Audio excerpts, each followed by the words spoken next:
Prelim test സീരീസാണ് ഏറ്റവും മെയിനായിട്ട് പറയാനുള്ളത്. പ്രീവിയസ് ഇയർ ക്വസ്റ്റ്യൻ പേപ്പേഴ്സും പിന്നെ നമ്മുടെ തന്നെ ഫാക്കൽറ്റീസ് വരാൻ ചാൻസ് ഉള്ള ക്വസ്റ്റ്യൻസും ഒക്കെ വെച്ച് അതിൽ നിന്നും ബെസ്റ്റ് ആയിട്ടുള്ള ക്വസ്റ്റ്യൻസ് ആണ് നമുക്ക് തരുന്നത്. അപ്പോൾ അത് പ്രാക്ടീസ് ചെയ്യുന്നതിൽ കൂടെ നമുക്ക് പുതിയതായിട്ടുള്ള ക്വസ്റ്റ്യൻസ് കിട്ടും. ആൻഡ് ഓൾസോ നമുക്കത് എക്സാം എഴുതുമ്പോൾ യൂസ്ഫുൾ ആയിരിക്കും. എടുത്തു പറയേണ്ട ഒരു കാര്യം എന്ന് പറഞ്ഞാൽ നമുക്ക് മെയിൻസിൻ്റെ എസ്സേ റൈറ്റിംഗ് പ്രാക്ടീസുകളാണ്. അത് ഭയങ്കരമായിട്ട് നമുക്ക് ഇമ്പ്രൂവ് ആവും. അക്കാഡമിക് സ്ട്രക്ചറിന് ഉപരി നമ്മളെ എങ്ങനെ ഒരു ഗ്രേറ്റ് ആക്കാന്നുള്ളൊരു ലെവലിലാണ് ഒരു ടീച്ചിങ് ചെയ്യുന്നത്.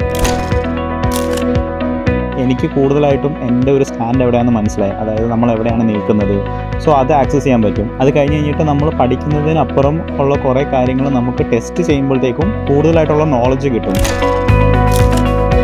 ഇപ്പോൾ നമുക്ക് പഠിച്ചാൽ മാത്രം പോരാ, ഒരു എക്സാം കൂടി എഴുതുമ്പോഴാണ് നമ്മളൊരു പ്രോപ്പർ സിവിൽ സർവൻ്റ് ആവാനുള്ള ഒരു തയ്യാറെടുപ്പ് ആകുന്നതുള്ളൂ. അപ്പോൾ അതിന് കറക്റ്റായിട്ട് എക്സാംസുകൾ കണ്ടക്ട് ചെയ്യണം. അത് നമുക്കിവിടെ ലഭ്യമാണ്. നമ്മളുടെ ഏത് സംശയങ്ങളും നമുക്ക് ചോദിക്കാനും മനസ്സിലാക്കാനും പറ്റും. അതിനുള്ള നല്ലൊരു പ്ലാറ്റ്ഫോം കൂടിയാണ് വേദിക് IAS അക്കാഡമി.